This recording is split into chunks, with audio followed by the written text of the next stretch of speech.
দেশের স্বাধীনতার ঘোষণা ও বহুদলীয় গণতন্ত্রের প্রবক্তা শহীদ প্রেসিডেন্ট জিয়াউর রহমান শুধু রাজনৈতিক নেতৃত্ব দিয়েই নয়, সাংবাদিকতা ও সংবাদপত্রের স্বাধীনতা রক্ষায়ও রেখেছেন অনন্য অবদান। দেশের সংবাদ মাধ্যম ও সাংবাদিকদের পেশাগত অবস্থানকে সুসংহত করতে তার নেওয়া পদক্ষেপগুলো আজও স্মরণীয়।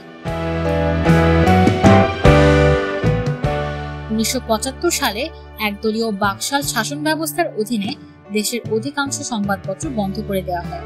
মাত্র 4টি সরকার নিয়ন্ত্রিত দৈনিক প্রকাশের অনুমতি দেওয়া হয়। এই সময় দেশে কার্যত কোনো স্বাধীন সংবাদপত্র ছিল না।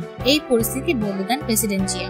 1978 সালে চট্টগ্রামে এক অনুষ্ঠানে বাকশাল আমলে প্রবর্তিত সংবাদপত্র নিয়ন্ত্রণ আইন বাতিলের ঘোষণা দেন তিনি এবং 1979 সালে তা সংসদে আইনিভাবে বাতিল করা হয়। এর ফলে দেশে নতুন করে সংবাদপত্রের জাগরণ ঘটে।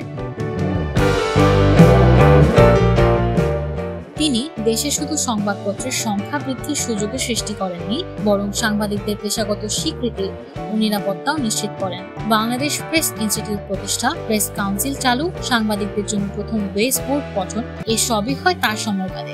ঢাকার মিরপুর এবং চট্টগ্রামের জালালাবাদে সাংবাদিকদের জন্য জমি বরাদ্দ দেন তিনি। জাতীয় প্রেস ক্লাব ভবনের ভিত্তিপ্রস্তর স্থাপন এবং দেশীয় অর্থে ক্লাব ভবন নির্মাণ তারই উদ্যোগে হয়। প্রেসিডেন্ট জিয়া সৎ, দায়িত্বশীল ও বস্তুনিষ্ঠ সাংবাদিকতায় বিশ্বাস করতেন। সাংবাদিকদের স্বাধীন মত প্রকাশের সুযোগ দিতে গিয়ে তিনি তাদের সমালোচনাও ধৈর্য ও মনোযোগ দিয়ে শুনতেন। একজন রাষ্ট্রপ্রধান হিসেবে তিনি নিয়মিত পত্রিকা পড়তেন এবং অনেক সময় লেখকদের দেখে আলোচনায় অংশ নিতেন। তিনি বলতেন, আমার সমালোচনা করুন যাতে আমি কিছু শিখতে পারি। সাংবাদিকতার নৈতিকতা রক্ষায় তিনি নীতিমালার প্রয়োজনীয়তা বুঝতেন, সাংবাদিকদের পেশাগত আচরণবিধি অনুসরণ করার পরামর্শ দিতেন। তার মতো যেমন চিকিৎসক, আইনজীবী ও সেনাবাহিনীর জন্য নীতিমালা রয়েছে, তেমনি সাংবাদিকদের জন্য তা থাকা দরকার।